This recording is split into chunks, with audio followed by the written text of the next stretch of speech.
Wait, before we start, do you want a bundle of 30 printable Turkish PDF cheat sheets, teaching you words and phrases for conversations for free? Then click the link in the description and sign up for a free lifetime account to get access. Hey, what's up everyone? Merhaba, nasılsınız? Ben Seda from turkishclass101.com. Hoş geldiniz. Welcome back to our Turkish language lessons, and today we have an exciting topic to discuss. It is work culture in Turkey. Okay? Let's dive in. Are you guys ready? Let's get started.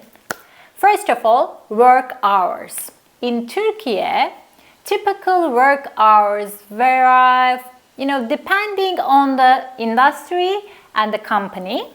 But generally, the standard work week consists of 40 hours, usually divided 5 working days from Monday to Friday.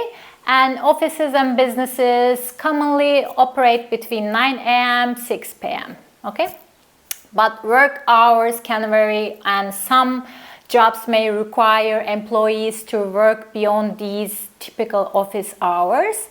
And certain professions or industries offer additional compensation for working outside this regular working hours. For instance, if you work in a cafe or a restaurant, you may have shifts that extend into evening or weekends, okay? And similarly, in retail settings, such as like supermarkets, there are designated shift hours you pick from. And additionally, working during holidays and evenings and special occasions may entitle you to receive additional pay or bonus.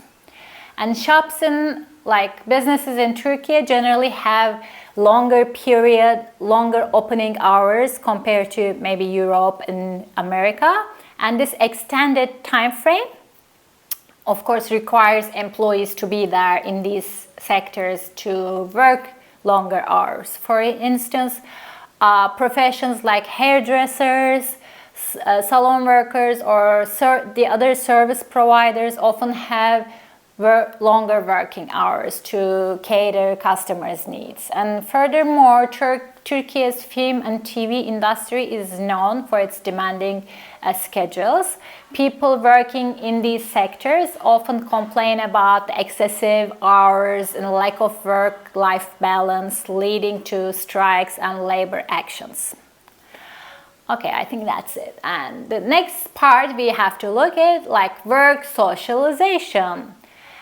As you can guess, the Turkish people in Turkey, the importance of socialization during tea, coffees, and also cigarette breaks cannot be overstated. These breaks provide an opportunity for colleagues to not just relax but also discuss work-related issues. And it's common for business discussions to take place during these informal moments. And unlike in some other cultures, the boundaries between work and work meetings and meals are not strictly defined in Turkey. And it's not uncommon for business discussions to seamlessly transition from formal meetings to shared meals, or even during tea or coffee breaks. And as I mentioned in our previous lessons, videos on doing business in Turkey, the social aspects play a significant role in building business relationships, business connections, and establishing a rapport and nurturing relationships through casual conversations is highly valued in Turkey. The Turkish concept of iş bağlama, tying business, emphasizes the importance of forming personal connections in business. So don't expect all conversations in the workplace to be strictly work-related and not just in the office, place. Engaging in friendly discussions, enjoying tea and coffee together, and creating comfortable atmosphere and are integral to conducting business in Turkey. So it's worth noting that tea and coffee breaks are not limited to specific times or locations. And in Turkish work culture, these breaks can occur throughout the day in various settings. And whether it's in the office, a meeting room, or a nearby cafe, these moments of like respite provide an opportunity for colleagues to connect on both personal and professional levels.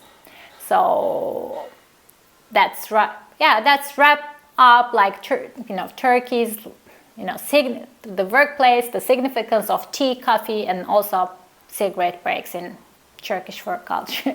And remember, in Turkey, business connections are often built through these social interactions, and engaging in casual conversations is just as important as discussing work matters. And despite the work hours, Turks value like work-life balance. They believe in enjoying their free time and spending it with family and friends. And like, that's it, I think, for the socialization part. And let's talk about corporate hierarchy. Okay, hierarchy.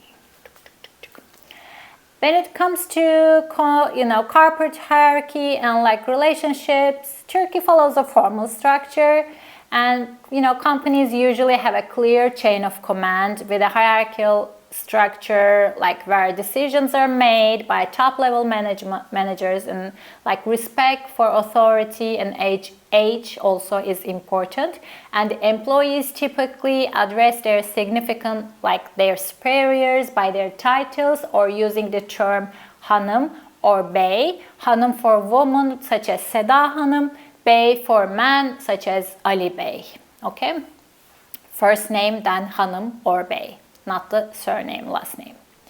And what kind of professions we have? We have all kinds of professions. Let's talk about common professions in Turkey. Like any other country, I think the workforce in Turkey is diverse. Some common professions include engineers like doctors, teachers, lawyers, IT professionals like skilled workers in manufacturing industry, like all kinds of professions. And Turkey also has a thriving, tourism sector. So jobs related to hospitality or tourism are also very prominent. And that's it, I think. Lunchtime customs. Lunch breaks in Turkey are typically longer than in other countries. We love to eat. People take their time to enjoy their lunch, like hearty meal, and socialize with colleagues. And many employees prefer to have a warm, balanced Turkish like meal during their lunchtime, which often includes a variety of like Turkish dishes. And some businesses have their own kitchen and serve lunch, and some businesses cater outside, and again serve lunch, and some don't. In that case, people go out and eat their lunch in restaurants, generally together. And they have a card called Sodexo, and the name can change. That card, which is paid by the company, that card is paid by the company. There's a limit, of course. But employees use their Sodexo card to pay for their lunch. So that covers it all. And vacation. In Turkey, apart from religious and national holidays, people generally prefer to take their annual leave during summer months. And we don't have that much longer vacation times. It's important to note that in business world, the individuals who haven't completed the first year of employment may not be encouraged to take their annual leave. While that is not a strict rule, it depends on the company's principles in general and discretion of it's up to the managers actually. And for those who have completed their first year, the duration of annual leave can vary between 15 days to 30 days, depending on the company's policies and how long you have been working there. And it is important to adhere to these guidelines. And they want you to, finish those days before.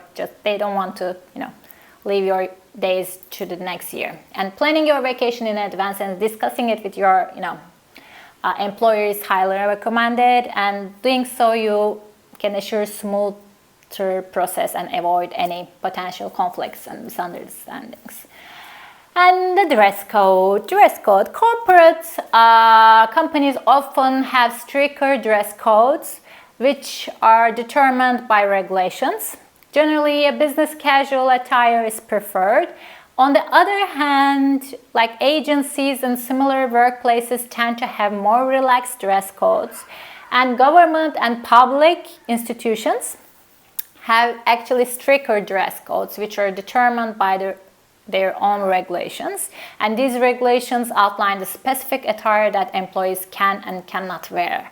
The aim of these dress codes is to maintain a professional and formal appearance within these government organizations, and employees are generally required to wear like business attire such as suits, formal dresses, and conservative clothing. And these dress codes are enforced on the employees to project a sense of like authority, professionalism, and respectability associated with the government and public institutions.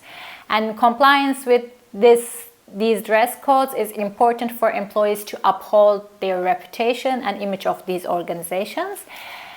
But when it comes to like creative sectors, those sectors allow like for more relaxed dress style. However, like it should be noted that casual dress practices are primarily for employees who don't have to direct communication like with the clients. Okay, if your goal is to work in creative teams, you need to stand out a little. Maybe having a like personal style in these environments is a little bit, I think, beneficial. A classic suit with a white shirt may create somewhat, ordinary image. Like even if your portfolio is creative, at first glance you may give the impression of working on a monotonous plain project. So, okay, these are the things I can think of. I will give you tactics now. Let's say tactics. Now, some tactics for working with Turkish people. Building trust is primary importance in the Turkish business world. Whether it's customers or like partners or like establishing anyone else, establishing a sense of trust is crucial. Therefore, it's essential to portray a reliable image. Before doing business with Turks, I recommend taking your time, being patient, and networking as much as possible.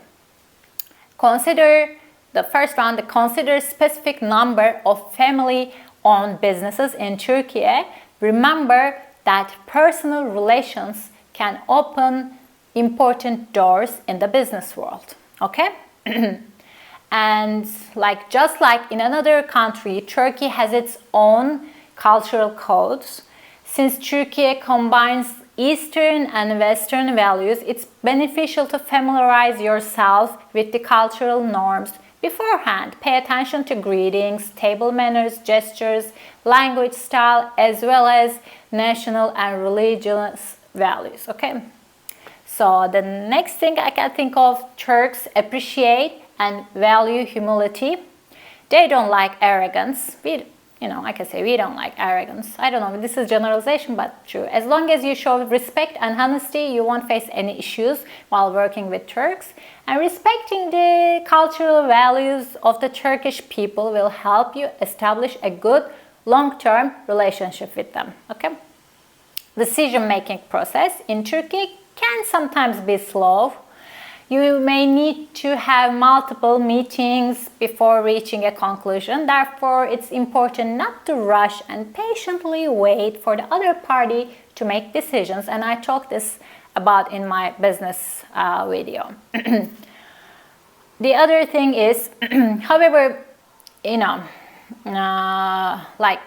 you don't be careful about the, bribing anyone, but you can give small souvenirs from your own country to the people you'll be doing business. Such gifts are not perceived as bribes, but rather as gestures that make the other person happy. So you can give gifts, but you have to be careful about it. And bargaining is a common practice in Turkey. You can negotiate the price of a product lower than the sticker product when shopping. While bargaining may not be applicable everywhere, like in restaurants and stuff, It's commonly, it's okay in bazaars and markets. And additionally, when purchasing raw materials from like Turkish company as business owner, you can negotiate the price, of course. And when you come to Turkey to work with Turks, your potential partners will most likely invite you to meals. Turks are incredibly hospitable towards foreigners and enjoy entertaining their guests. Therefore, don't find their gestures strange. It's important to note that many partnerships, sales, and business deals are often finalized during these informal business meals. Although these meals may not be official events, they hold great significance in the business world. So don't think like, oh, what are we doing? Let's talk business. Just relax, build your relationship, and follow the rest. And in corporate companies, it's common to wear suits. We recommend learning about the specific rules, the workplace regarding, hair, beards, like earrings and tattoos and other details. And generally it's casual, smart, is safe. Generally it's safe. But if you're gonna go to a like serious government place, you may wear a suit or something like that. And like it's important to mention that the standards of attire and appearance in Turkey align with those in Western countries. So you can be relaxed there. And I think that's it. We covered a lot. And let me think, I can't think anything else. And I hope you find the lesson informative and interesting. And if you have any questions and want to learn more, please let me know in the comment section. And have you, ever done business with a Turkish person or a company, or are you working in Turkey? I'd like to know. Teşekkür ederim. Thank you for watching. I hope you enjoyed the lesson. And if you want to learn more about Turkish and Turkey's culture, please check out our website, turkishclass101.com. You can also click the bell somewhere around here to get notifications when a new video comes to the channel. I will see you next time. Hoşça kalın. Görüşmek üzere. Now that you're finished with this lesson, don't forget, as a free bonus, you get over 30 conversation cheat sheets, but only if you sign up via the link in the description. You'll learn how to have flowing conversations and how to answer the most common questions. You can also print out these colorful cheat sheets to keep as physical study material. So don't miss out on this free gift. Click the link in the description and sign up for a free lifetime account to get your PDF cheat sheets.